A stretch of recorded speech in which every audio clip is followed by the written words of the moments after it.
O TikTok tem uns vídeos tão bons, mas tão bons, que eles acabam nos ensinando um pouquinho sobre nutrição. Hoje eu tava dando uma olhada nessa queridíssima, extremamente revoltada com a quantidade de alimento que foi prescrito para ela no planejamento alimentar. Vamos dar uma olhadinha nessa marmita e depois a gente conversa inclusive sobre a dieta dessa querida aqui. Olha, Hum. Primeiro bota o prato. Aí tá vendo? pesa o prato, né? Isso, aí tira o peso do prato. Sim. Aí fica Só que é interessante, pessoal, se você não tem contato com balança de precisão, você não precisa ficar usando vários recipientes para pesar carne, arroz separado.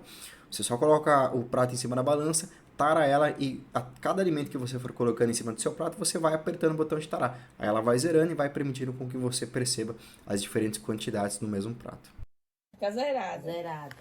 Aí você vai comer 100 gramas. 100 gramas. Aqui já deu 100 gramas de mandioca. Vão anotando aí que depois a gente vai conversar sobre isso, hein? 64. Eu não vou acreditar nisso, não. Quando vou morrer de fome, um pedaço de macaxeira já deu 100. Aqui já deu 140. É sério, Vitória? Não. Vai ter que tirar. Não, Vitória, Xane, eu vou comer o quê? A macaxeira aqui, ó, deu 110. Ainda vai ter que tirar mais. Vou passar a noite. É doido, é? Eu não durmo, não, com dor de cabeça, porque aqui me dá fome. Forte esse argumento, tá?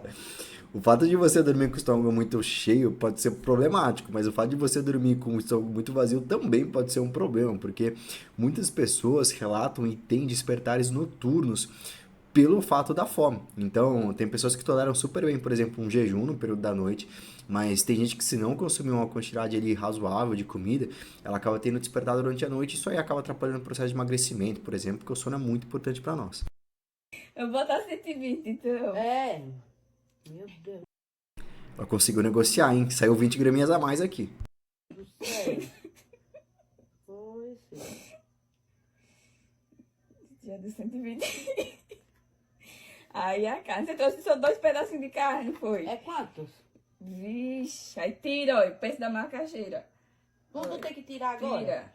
É pra pesar coisa por coisa. E é? É. Pois, filha. Aqui, ó, você botar 100 agora. Já deu 40. O outro pedaço já deu 100.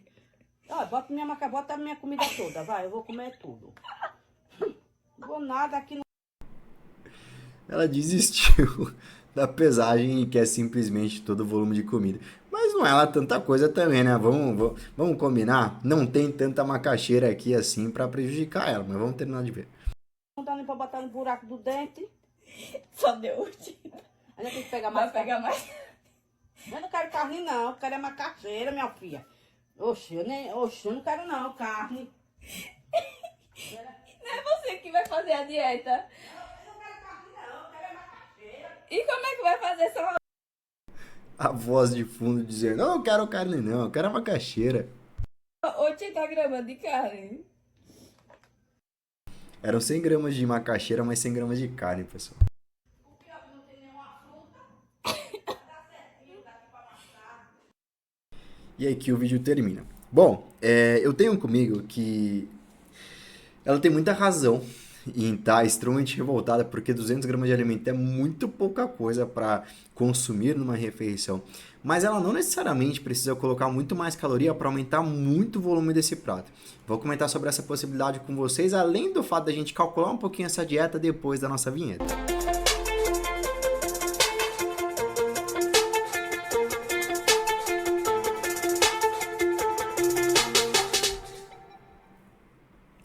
Então vamos lá, pessoal. Eu trouxe vocês aqui para dentro do meu software comigo para a gente conversar um pouquinho sobre isso, porque o que acontece é o seguinte: 100 gramas de macaxeira com 100 gramas de carne é muito pouca coisa. Aqui eu exemplifiquei a carne, por exemplo, com o patinho, mas eu acho quase impossível que seja o patinho ali, me parecia uma carne diferente. Eu contabilizei aqui, por exemplo, a 100, o peito de frango, mas isso é mais a nível informativo. A quantidade de calorias ela acaba flutuando aqui, mas a gente pode arredondar essa conta para algo próximo, vamos fazer esse cálculo juntos, de 120 calorias provenientes da macaxeira, da mandioca, mais uma porção de 210, vamos arredondar para 250, contabilizar uma carne talvez um pouquinho mais gordinha, são 370 calorias provenientes aqui de 100 gramas de macaxeira mais 100 gramas de carne vermelha.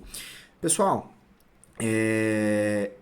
a quantidade de calorias não está necessariamente tão baixa assim. 370 calorias não é uma quantidade de energia alta, evidentemente, tem margem para se aumentar essa quantidade de calorias sem que isso atrapalhe o processo de emagrecimento, mas daria para aumentar essa porção aqui de volume de comida sem que necessariamente esse volume de calorias fosse muito aumentado, e isso seria feito através do consumo de folhas e legumes. É por isso, pessoal, que ela acabou tendo a impressão de que tinha muito pouca comida no prato. De fato tinha. Exatamente porque ela só colocou o carboidrato, que no caso é um tubérculo, uma macaxeira, a porção de proteína proveniente de carne vermelha e não tem mais nada no prato. Então, visualmente até mesmo, aquilo soa como irrisório. Dá o sentimento de que a gente vai comer aquilo e depois de 10 minutos a gente vai estar com fome. Agora, se você implementa o aumento de legumes e verduras numa refeição como essa, naturalmente você vai ter um aumento de calorias muito baixo, não necessariamente zero como está aqui, mas se a gente contabilizar, por exemplo, uma porção de brócolis aqui para ela estar preenchendo o prato, vamos contabilizar que ela vai consumir aqui 50 gramas de brócolis, por exemplo, vou colocar aqui 50 gramas, mais uma porção de 100 gramas de tomate, vamos procurar aqui o nosso tomate natureba, tomate, vamos colocar aqui 100 gramas de tomate, ela vai ter uma porção, pessoal, de 17 calorias provenientes do tomate, 18 calorias provenientes do brócolis. Isso é menos de 50 calorias para um aumento de 150 gramas. E aí, pessoal, um prato que anteriormente era um prato de 200 gramas passa a ser um prato de 350 gramas com uma porção muito mais significativa de volume e com uma densidade calórica ainda super baixa. Ela só acrescentou ali menos de 50 calorias para que ela conseguisse aumentar todo esse volume. Vou um pouco além, pessoal. Se porventura ela coloca essas 350 gramas de alimento proveniente de 200 gramas de macaxeira mais carne, 150 gramas de vegetais, e ela opta por consumir, por exemplo, uma porção de fruta, isso aqui é sensacional. Por quê? Se a gente voltar para cá e colocar para ela, a gente tem aqui, por exemplo, a laranja, 180 gramas. Mas se a gente contabilizar aqui, ó, a laranja tem na casa de 20 gramas de carboidrato. Vamos tirar a laranja e vamos colocar, por exemplo, um melão de sobremesa. Olha só que loucura. Se a gente pegar as mesmas 20 gramas de carboidrato proveniente do melão, a gente vai passar de 300 gramas. Então, essa quantidade de alimento, que em algum momento já foi 200 gramas de comida, passou a ser 350 e pode se tornar, como refeição total, contabilizando com a sobremesa, 650 gramas de volume de alimento, para que ela consiga muito mais saciedade, pessoal. Ok, é possível de sobreviver com uma refeição de 200 gramas uma hora ou outra, mas é muito difícil da gente conseguir sustentar essa quantidade a médio e longo prazo, porque isso tende a nos deixar com muita fome. E com muita fome, pessoal, a gente se torna inclusive mais impulsivos na hora de se alimentar. Não sei se vocês já passaram ou não pela experiência de fazer compras no mercado com fome, mas aquilo se torna uma tragédia, porque a gente não somente começa a comprar alimentos que muitas vezes a gente não compraria se estivéssemos saciados, como também esses alimentos costumam ser mais recompensadores. Aqueles alimentos mais ricos em açúcar, mais ricos em gordura, mais ricos em sódio, que justamente vão fornecer uma energia muitas vezes rápida e muito recompensadora, principalmente para o nosso organismo.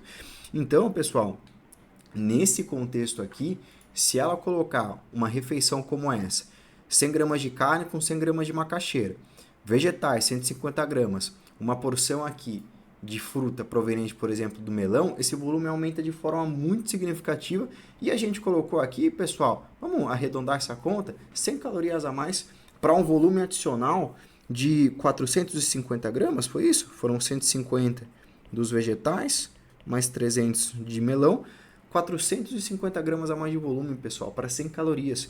Isso é o que a gente chama, na literatura científica, de alimentos com uma baixa densidade calórica. São alimentos que, num alto volume de alimento, vão trazer muito pouca quantidade de calorias junto consigo, perfeito? Então, isso é uma coisa muito, muito bacana da gente conseguir incrementar aqui no planejamento alimentar dela. Se ela fizer, pessoal, um repeteco aqui no almoço e na janta, vamos contar com essa hipótese? Eu vou apagar aqui a janta dela, e aí vamos contabilizar que ela faça 2 refeições, sendo um almoço e uma janta com essas características. E aí, Se a gente contabilizar só o almoço e a janta, vamos tirar do cálculo possíveis refeições intermediárias. A gente vai ter uma dieta com 874 quilocalorias. Isso daqui, pessoal, é bem pouca coisa mesmo, tá? Se a gente observa a literatura científica, nós temos dados que sugerem que existe ou deve ser prescrita uma dieta de muito baixa caloria, o que a ciência chama de very low calorie diet, ou a dieta sem esse vizinho aqui, ó. A gente faz um planejamento alimentar, então, de baixa caloria, o low calorie diet. A dieta de muito baixa caloria, ela tem recomendações um tanto quanto específicas, pessoal. Então, a gente geralmente vai prescrever um planejamento como esse para uma pessoa que esteja correndo risco de vida de acordo com o estado metabólico atual dela. Então, aquele indivíduo, por exemplo, com diabetes, com hipertensão, algum problema semelhante a esse, com obesidade mórbida, um peso que de fato apresenta muito risco para a saúde daquela pessoa naquele mesmo instante, e que se ela não perder peso numa magnitude, numa velocidade rápida, ela vai acabar perdendo cada vez mais saúde numa velocidade relativamente rápida. Se porventura a gente tem um indivíduo que tem um estado mais controlado de saúde, a gente pode já começar a lidar com uma dieta de baixa caloria, porque a dieta de baixa caloria, via de regra, vai ter uma maior adesão exatamente pelo fato de que ela permite com que a gente trabalhe com maior volume de calorias na alimentação da pessoa. Se a gente tem mais calorias, a gente melhora o volume, e se a gente melhora o volume, a gente melhora, por exemplo, a questão de saciedade. Ninguém merece, pessoal, ficar passando fome o dia todo. A fome é um processo natural da nossa biologia, mas passar fome todo o tempo inteiro é uma coisa extremamente desconfortável e até mesmo, eu diria, disfuncional para a questão de uma adesão ao planejamento a médio e longo prazo. É por conta disso que, por exemplo, eu também colocaria aqui no planejamento da nossa querida 2 refeições intermediárias. Talvez colocar, por exemplo, um café da manhã e um lanche da tarde. A gente pode pensar, por exemplo, nessas opções aqui, ó. Um café da manhã, a gente pode pensar em colocar uma fatia de pão para descer um pouquinho essa caloria, mas principalmente, pessoal, para a gente conseguir fracionar de certa maneira esse carboidrato com uma porção de aveia, que é uma fibra proveniente da beta-glucana, traz muitos benefícios metabólicos à saúde. Se a gente coloca, então, essa aveia junto com, por exemplo, uma mamão ou até mesmo uma banana amassada e coloca um ovo junto com esse pão, a gente tem um café da manhã de 316 calorias, bem pouquinha coisa. E aí no lanche da tarde, vamos abrir aqui esse cálculo, deixa eu dar uma olhadinha, 1.200 quilocalorias. E aí, se a gente coloca aqui um lanche da tarde para nossa querida, a gente pode pensar, por exemplo, num shake com whey protein, aveia e fruta, um shake super prático aqui. Às vezes ela pode estar na correria ali no meio do dia, pega o liquidificador, bate e já manda tudo isso para dentro. Nós temos um planejamento com 1.579 quilocalorias no dia. Isso daqui vai entregar para ela 136 gramas de proteína, o que é uma quantidade de proteína bastante razoável, uma quantidade de gordura razoavelmente baixa, numa porcentagem de 17,5%. Então, até poderia se pensar, se fosse o caso, numa porção de oleaginosas nesse dia. Então, poderia se pensar num incremento de um amendoim, uma castanha de caju. Elias, mas eles são muito calóricos. Mas a alimentação não é só caloria, pessoal. A nutrição não é só caloria. A gente precisa pensar também em nutrientes, dentre os quais a gente tem no grupo de oleaginosas muitas gorduras boas, que não são as gorduras saturadas, são as gorduras insaturadas.